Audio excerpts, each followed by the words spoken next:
হাসপাতালে কখন এবং নমুনা কেমন নমুনা করে বেশি খাবো ওখানে আইয়ে যায় অবস্থা হয়ে গেছে। তবে কিটা খাইতে মন না কয় খাওয়াইতেও না, যেহেতু মরেই যাবে মরার আগে কি খাইতে মন চায় ওনাকে একটু জিজ্ঞেস করো, ওদের যা যা চাইছে সব দিছি। তো গতকালকে রাত্রে জিজ্ঞেসছিলাম ঘুমানোর আগে দিয়ে যাবা আপনার আর কি মনে কয়, ওই নাগে শেফির সামনে চাইতাম মনে কয়।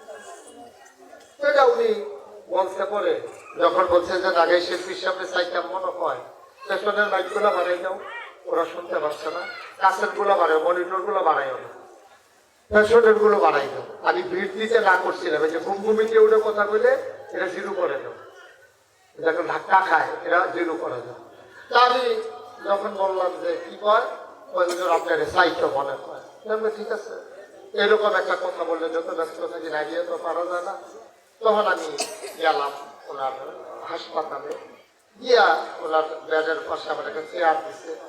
চেয়ার দেওয়ার পরে আমি বললাম যে কি অবস্থা হুজুর, মামা বাপ পাও একবারে অবশ, অনেক আমাকে একটু প্যারালাইজড হয়ে গেছে। তো আমি সবাই সূরা ফাতিহা পড়েন, তো সবাই সূরা ফাতিহা পড়ছে, সূরা ইখলাস পড়ছে, দুরূদ শরীফ পড়ছে। আমি বললাম দোয়া করি, সবাই মিলে আমরা দোয়া করলাম, ওনার ছেলে ওনার ভাই পুরুষ যারা ছিলেন সবাইকে নিয়ে আমরা দোয়া করলাম। তো আসার সময় আমি ওনার গালে হাত দিয়ে দোয়া করে দেখি যে ফসা ফসা, আহা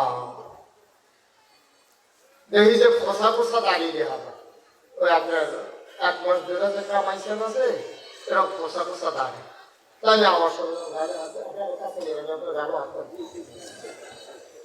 এটা যখন হাত দিচ্ছি তখন এই দেখি যে ফসা ফসা দাঁড়ি। আমি কইতেছি ভাই গাড়ি কি খেয়ে দিছেন? এই লোক কয় হুজুর আর বাঁচান, কয় বছর শরীরের নমুনা খারাপ, কোন সময় বইরা থেকে দাঁড়িয়ে দিল বলি, আমি তো বলেন না দাঁড়িয়ে দিল বলেন। আমি তো দোয়া টোয়া করে দিয়ে যাবো, আল্লাহ কিন্তু দোয়া কবুল হইছে।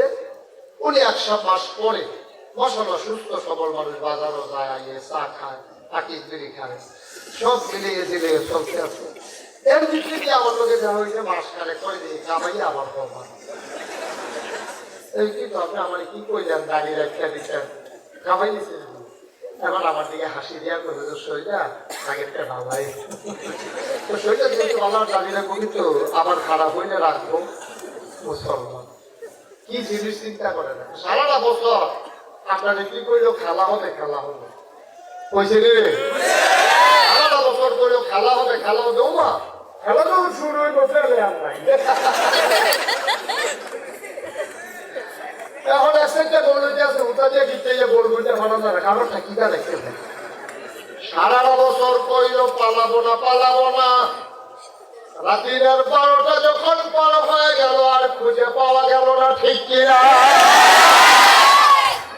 আমার আল্লাহ রাব্বুল আলামিন তিনি যা বলেন তিনি তাই করেন নাকি করেন না? তিনি কখনোই তোমার আমার মতো ওয়াদা খেলাফ করেন না। তিনি নিজেই নিজের ব্যাপারে ওয়াজ করে দিলেন। আল্লাহ বলেন ইন্নাকা লা তুখলিফুল মিয়াদ। আমার আল্লাহ এমন আল্লাহ, তিনি যা ওয়াদা করেন ওয়াদার খেলাফ করা আমার আল্লাহর জন্য শোভা পায় না। বলেন সুবহানাল্লাহ। বন্ধুরা আমার, ভাইরা আমার, এই আল্লাহ তাবারক ওয়া তাআলা আছেন নাকি নাই? ছিলেন নাকি ছিলেন না? থাকবেন নাকি থাকবেন না? আমার এই আল্লাহ কয়জন? জোরে কন, আর জোরে মধুর সুরে সবাই মিলে মন প্রাণ উজাড় করে গলা ছেড়ে দিয়ে মধুমাখা কণ্ঠে মাঝিয়ারার জমিন কাঁপিয়ে দিয়ে রাতের নিস্তব্ধতা ছিন্ন ভিন্ন করে চলো সবাই মিলে গলা ছেড়ে দিয়ে চিৎকার করে আল্লাহর একটা ডাক দেয়, আল্লাহ আল্লাহ। খুঁজে খুঁজে দেখলাম তুমি লাম ইয়ালিদ ওয়ালাম ইউলাদ ওয়ালাম ইয়াকুল লাহু কুফুয়ান আহাদ। তিনি কারো থেকে জন্ম দেন নাই, তিনি কাউকে জন্ম দেন নাই। ও বন্ধু, দুনিয়ায় পীরের মতো পীর হয়, নেতার মতো নেতা হয়, মন্ত্রীর মতো মন্ত্রী হয়, এমপির মতো এমপি হয়, আমার আল্লাহর কি মতো হয়, আমার আল্লাহর কি নমুনা হয়, আমার আল্লাহর কি ডুপ্লিকেট হয়। আমার এই আল্লাহ কয়জন? জোরে কন, আর জোরে, মধুর সুরে, সবাই মিলে মন প্রাণ উজাড় করে গলা ছেড়ে দিয়ে মধুমাখা কণ্ঠে তুমি জানিয়ে দাও, ওয়ালাম ইয়াকুল্লাহু কুফুয়ান আহাদ।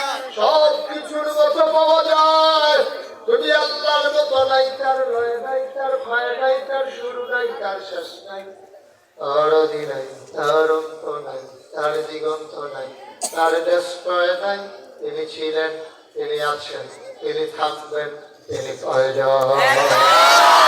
সবাই মিলে মধুমাখা কণ্ঠে জানিয়ে দিলাম ইলাহা